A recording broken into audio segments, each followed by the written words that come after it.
حلالی خاندان غیرت والے ہوتے ہیں، وہ تو اپنی بچیوں کو سینے سے لگا کے کہتے ہیں اگر ڈولی میں جائے تو ٹھیک ہے، دو تیرے لیے اللہ نے ڈولیاں رکھ دی، ایک ڈولی میں تُنے سسرال جانا ہے، دوسری ڈولی میں تُنے قبر میں جانا ہے۔ یہ غیرت والی عورتوں کی نشانی ہے۔ جناب سیدہ فاطمہ الزہرا رضی اللہ تعالی عنہا امام الانبیاء صلی اللہ تعالی علیہ وسلم کی پیاری بیٹی ہے، جس کے بارے میں رسول اللہ صلی اللہ علیہ وسلم نے ارشاد فرمایا خیر النساء،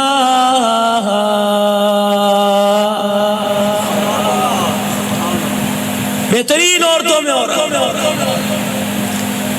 کبھی فاطمہ تو بدعت منی کا، کبھی اپنی بچیوں کو افضل النساء کا۔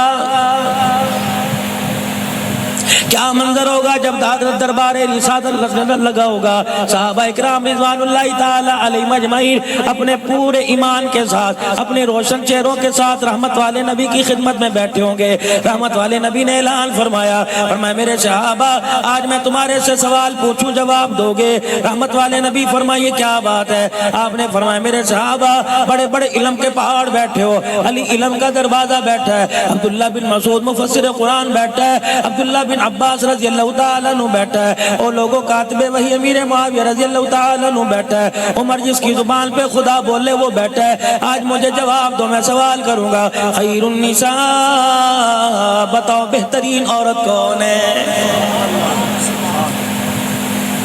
آپ کی میری سمجھ میں آئے گا بہترین عورت وہ ہے جو غیر مرد کے ساتھ کھڑی ہے اور اس کی فلیکس لگی ہوئی ہے اور وہ ووٹ مانگ رہی ہے۔ ابھی غیرت والی خیر والی عورت وہ ہے، عقل مند وہ عورت وہ ہے جو سبزی والے کی سبزی اچھی لے کے آ جائے، کپڑے والے سے کپڑا اچھا لے کے آ جائے، 10 کی چیز 8 کے اندر لے کے آ جائے۔ اس سے بڑی صلاحیت والی عورت کوئی نہیں۔ کہتا ہے میں تو 1000 روپیہ گھر دے کے اندر آ جاتا ہوں، مجھے نہیں پتا روٹی کتوں آندی ہے، میں تو گھر جاتا ہوں کھانا پکا ہوا ہوتا ہے، مجھے نہیں پتا بچوں کا یونیفارم کہاں سے آیا، ماں جانے بچوں کا اسکول جانے، ماں جانے دودھ والا جانے، ماں جانے سبزی والا جانے، ماں جانے عورت جانے، میری بیوی جانے آٹے کی چکی والا جانے، مجھے تو پکی پکائی ملتی ہے، مجھے یہ نہیں پتا کہ آٹا کہاں سے آیا، مجھے یہ نہیں پتا روٹی کہاں سے آئی۔ رب کعبہ کی قسم یہ غیرت ایمانی کوئی نہیں، یہ بے غیرتی ہے۔ تجھے اتنا ہی نہیں پتا تیری بیوی تیری گھر کی عزت 12 گھنٹے تو اسے چھوڑ کے رہا، 8 گھنٹے بازار میں پھرتی رہی، بتا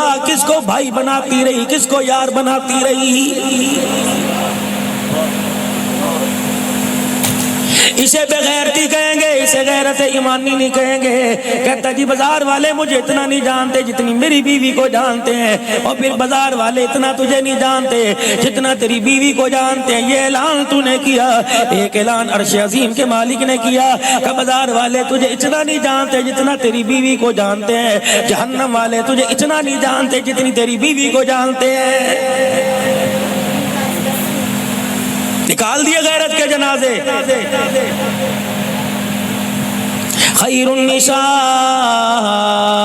گاؤں والوں تمہارے لیول کی بات کر کے جاؤں گا کیونکہ شہروں سے تمہارا واسطہ کوئی نہیں۔ بہت سکھی لوگ ہو، راتوں کو جلدی سو جاتے ہو، صبح اٹھ کے اللہ کو یاد کرتے ہو۔ ہمارے بازار راتوں کو بھی بھرے ہیں، صبح صبح ہمارے بازار میں کوئی دہی لینے گیا، کوئی دودھ لینے گیا، وہ آج کے رسول کیسے ہو سکتا ہے فجر کی اذان سننے کے بعد دودھ لینے چلا گیا، خدا کے آگے سجدہ کرنے نہیں گیا۔ مہندی کی رات بیٹی کی شادی، مہندی کی رات بہن کی شادی ہو، اللہ اکبر، اسی رات میں نے باپ کو شراب پیتے دیکھا، اسی رات میں بہن کے بھائی کو شراب پیتے دیکھا۔ میں نے جس قوم کو شراب کے گھونٹوں میں مزہ آنے لگے انہیں زمزم پینے کی اجازت کون دے رہا ہے؟ جی میں کون ہوں؟ میں جی عبد الحنان صدیقی کہتے ہیں۔ تو نے قرآن پاک کون سے سن میں پڑھا؟ جی میں نے 87 میں پڑھا۔ سنانا کون سے سن سے شروع کیا؟ 91 سے میں نے سنانا شروع کیا۔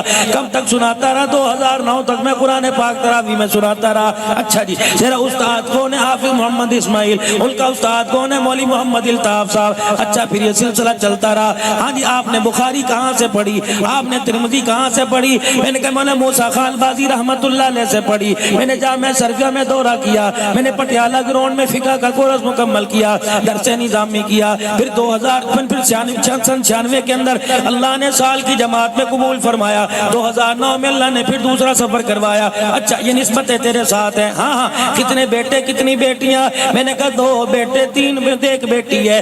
اچھا ماشاءاللہ. بچے بالغ ہیں؟ میں نے کبھی بالغ ہونے کو نہیں آئے. مکان ہے, دکان ہے, جی اللہ جل شانو کا بہت شکر ہے. یہ کون ہے؟ یہ ایک نعت خان ہے, ساری زندگی حضور کی ثنا خوانی کرتے گزر گئی. اسی نعت خانی میں مکان بنا لیا, اسی میں اس نے اپنی گاڑی بنا لی, اسی میں 1 2 ایکڑ زمین لے لی, دودھ کے لیے آسانی کے لیے 2-4 جانور خرید لیے. اچھا جی اس کے کتنے بچے ہیں؟ جی 4 بچے 2 بیٹیاں. ٹھیک ہے, بالغ ہو گئے؟ جی ہاں بالغ ہو گئے. یہ کون ہے؟ ابھی 4 مہینے لگا کے آیا. یہ کون ہے؟ ابھی 7 ماہ کا سفر کر کے آیا. یہ کون ہے؟ ہر سال 4 مہینے لگاتا ہے. یہ کون ہے؟ فلانے ادارے میں کروڑ لالی سال کے اندر شیخ الحدیث ہے, بخاری پڑھاتے 32 سال گزر گئے. میں نے کہا اس کے اولاد ہے؟ کہا جی اس کے اولاد ہے. میں نے کہا کتنے بیٹے؟ کا 3 بیٹیاں 4 بیٹے. میں نے کہا ایمانداری سے بتاؤ, بخاری شریف پڑھانے والوں, عبدالرحمن صدیقی آپ بھی بتا دو, نعت پڑھنے والوں, چلے 4 مہینے لگانے والوں, تم نے اپنی جداد میں سے بیٹیوں کا حق دیا کہ نہیں دیا؟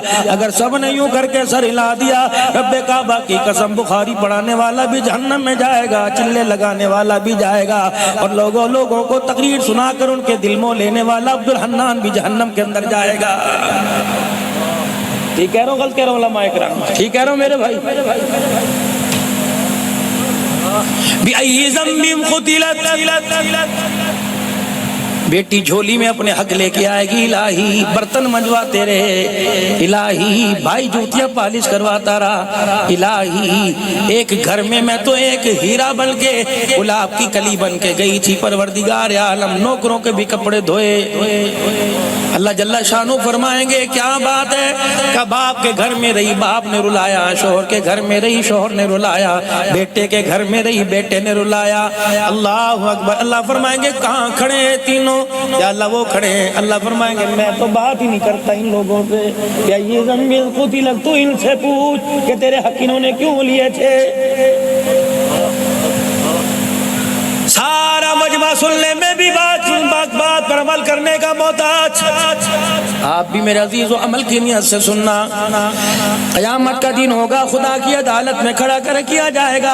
حاجی نماز والا پرچہ دے دو, کب سے تیرے پہ فرض ہوئی تھی اور کب تک پڑھتا رہا؟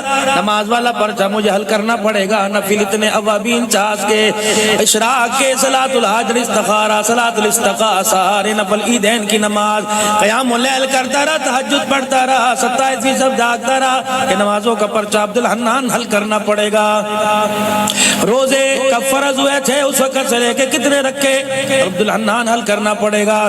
زکوٰۃ اللہ نے مال دیا تھا موقع پر ادا کرتا رہا, عبدالحنان حل کرنا پڑے گا. حج کیا تھا نہیں کیا تھا, باقی جتنے پرچے ہوں گے سارے پرچے مجھے حل کرنے پڑیں گے. میرا ایک پرچہ دنیا کا دستور ہے, کمرہ امتحان میں میرے رول نمبر پر کسی کو بٹھا دیا جائے, نقل کی کرنے کی وجہ سے, دھوکے کی وجہ سے 2 سال کے لیے بین لگ جاتا ہے, وہاں بین نہیں لگے گا. سارے پرچے مجھے حل کرنا پڑیں گے. ایک پرچہ جو میرے اخلاق کا ہوگا, اللہ فرمائیں گے یہ پرچہ تیرے سے نہیں لوں گا, یہ تیری بیوی سے لوں گا. اللہ فرمائیں گے بلاؤ اس کی بیوی کو, جی میرے اللہ جی, جی میرے پیارے جی, جی رحیم و کریم اللہ جی. اللہ فرمائیں گے جب سے دلہن مل کے آئی بتا تو صحیح اخلاق والا پرچہ تو حل کر, تیرے سے مسکرا کے بات کرتا تھا یا تجھے جھڑک کے بات کرتا تھا. پھر اللہ فرمائیں گے یہ تیری گردن پہ, میں اپنی طرف سے خلافت ہے, یہ تیری گردن پہ نشان کیسا پڑا؟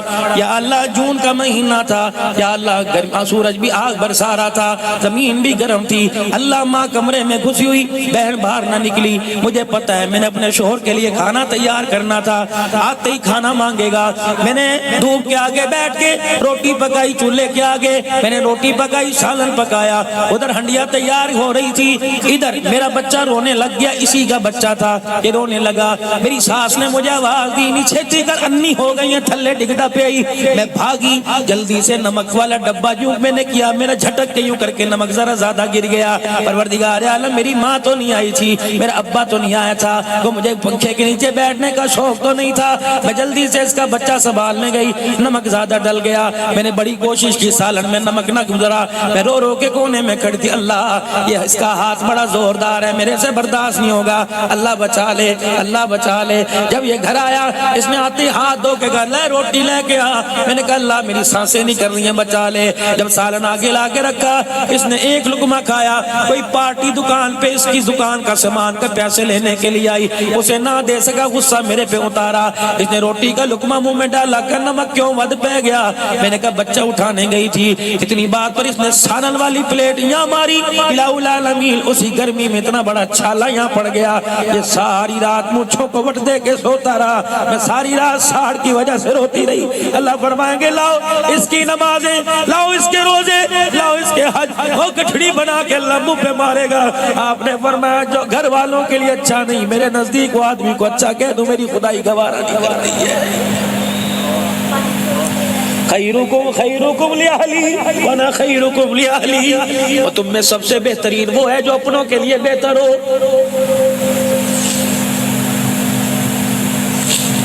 صحابی نبی کی خدمت میں بیٹھا ہوا ہے, آواز لگی بِأَمْوَالِكُمْ وَأَنفُسِكُمْ ذَلِكُمْ خَيْرٌ لَكُمْ إِن كُنتُمْ تَعْلَمُونَ. اللہ کے راستے میں اپنی مال جان کا نذرانہ پیش کرو, تمہارے حق میں بہتر ہے اگر تم جانتے. صبح سے ایک صحابی کونے میں بیٹھا ہوا, کوئی آ رہا ہے جوں کا توڑا, کوئی ستو, کوئی آ رہا ہے کپاس, کوئی چاول, کوئی کچھ لے کے آ رہا ہے. آپ کی نظر اٹھی, شفقت والی نگاہ اٹھی. آپ نے فرمایا میاں کیا بات ہے, اٹھتا ہے تو بیٹھتا نہیں, بیٹھتا ہے تو اٹھتا نہیں, اٹھتا ہے تو چلتا کوئی نہیں. حضور کے پاس آیا, موٹے موٹے ہنجوؤں کے ساتھ رونے لگا. اس کے آنسو حضور کے پیروں پہ گرنے لگے. ماں سے زیادہ پیار کرنے والے, باپ سے زیادہ شفقت کرنے والے, نبوت والا سر پہ ہاتھ پھیرا. کیا بات ہے, روندا کیوں ہے؟ یا رسول اللہ کوئی کھجور لا رہا, کوئی چھوارا لا رہا. آئری میری بد نصیبی, میرے گھر میں کچھ ہی نہیں, میں بھی کچھ لے کے آتا. آپ نے اپنے نبوت والے ہاتھوں سے یوں آنسو صاف کیے. آپ نے فرمایا گھر میں بیوی بچے ہیں کہ جی. فرمایا کوئی کھجور کی گٹھلی پڑی ہوگی کہ نہیں جی, سے کیا پتا ایک آدھ دانہ کھجور کا ہو. فرمایا جلدی کر جا اور گھر کے اندر وہ کھجور کا دانہ تلاش کر, اگر وہ ملے اپنی بیوی کے منہ میں پیار سے ڈال دے, تیری بیوی کھجور کا دانہ کھائے گی. پورے مدینے والوں نے جتنی خیرات کی تجھے سب کے برابر ثواب مل جائے. او لوگو گھر آیا کرو, کبھی خالی ہاتھ نہ آیا کرو. نہ 200 روپے کا فروٹ, 50 روپے کا خالی ہاتھ نہ آیا کرو. ہم نے بڑوں سے سنا تھا کہ کوئی آدمی اپنے گھر خالی ہاتھ آتا ہے ایسا جیسے قبرستان سے آیا ہوا ہوگا. پھر گھر میں لاؤں تو کس کو دوں, بیوی کو دوں, بیٹے کو دوں, بیٹی کو دوں. چلو چلو دروازہ کھٹکھٹاؤ. گنبد خضرا کے مکین کا سرکار. امت یہاں پھر ڈاواں ڈول ہو گئی. میرا ایک بیٹا ایک بیٹی ہے, دونوں میں 8-9 مہینے کا فرق ہے. وہ بھی ابو ابو توتلی زبان سے کہتا ہے, یہ بھی ابو ابو توتلی زبان سے کہتی ہے. اے اللہ کے نبی جب میں گھر آؤں میں فروٹ کا تھیلا لے کے آتا ہوں, دونوں چرپائی سے کود مارتے ہیں اور بھاگے بھاگے آتے ہیں, کہتے ابا آ گیا ابا آ گیا, اور دونوں تھیلی کی طرف لپکتے ہیں. حضور بتلاؤ تھیلی بیٹے کے ہاتھ میں دوں کہ بیٹی کے ہاتھ میں؟ سرکار چاہو کہ بیٹی کے ہاتھ میں تھیلی پکڑا, کیا پتہ سسرال میں جانے کے بعد فروٹوں کی تھیلی ہاتھ میں آئے گی یا ساری زندگی جھاڑو اس کے ہاتھ کے اندر آئے گی.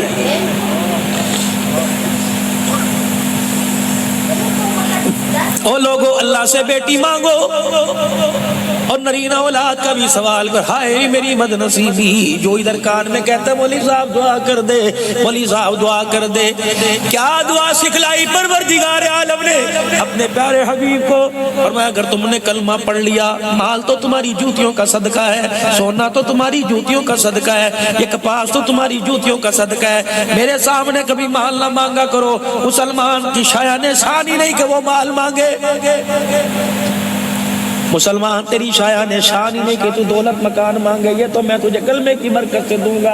یا اللہ پھر کیا مانگوں؟ کہ جب بھی مانگنا ہو دعا میں بتلاتا ہوں, ہاتھوں اٹھایا کر کیا, ربنا حب لنا من ازواجنا وذریاتنا قرۃ اعین واجعلنا للمتقین اماما. اللہ میری بیوی کو, اللہ میری بیٹے کو, اللہ میری بچی کو میری آنکھوں کی ٹھنڈک بنا دے. یا اللہ انہیں وقت کا امام بنا دے. اور دنیا مسجد کا امام مانگتی ہے, اللہ وقت کا امام بنانا چاہ رہا ہے. یہ اللہ سے دعا کیا کرو, اللہ میرے بچوں کو وقت کا امام بنا, میرے گھر کو جنت بنا, میری آنکھوں کی ٹھنڈک بنا. یہ اللہ سے مانگو. میں نے پوچھا, جا کے دروازہ بجایا, ہاتھ جوڑ کے کھڑا ہو گیا. میں نے لا ترفعوا اصواتکم فوق صوت النبی، یا تو اونچی آواز سے کھانسنے کی اجازت نہیں۔ فرمایا اگر ادب سیکھنا ہو صدیق سے سیکھو، کیوں کھانسی دبا کے بیٹھا ہوا ہے؟ میں نے کہا تو تو یار غار ہے، تو تو ہمراز ہے، تو تو حوض کوثر کا بھی ساتھی، تو تو غار ثور کا بھی ساتھی، تو تو مزار کا بھی ساتھی ہے۔ ابو بکر صحابہ وہ کچھ نہیں پوچھتے جو تو پوچھ لیتا ہے، بتا تو صحیح۔ کہنے لگے لا ترفعوا اصواتکم، میرے دل کے اندر تھا میں بھی ہنس ہنس کے پوچھوں۔ اللہ کی طرف سے جبرائیل آرڈر لے کے آ گیا، فرمایا صدیق آپ بے شک سسر کیوں نہ ہو، بے شک یہ تیرا داماد کیوں نہ ہو، لیکن خبردار ادب کے معاملے میں برابر ہونا پڑے گا۔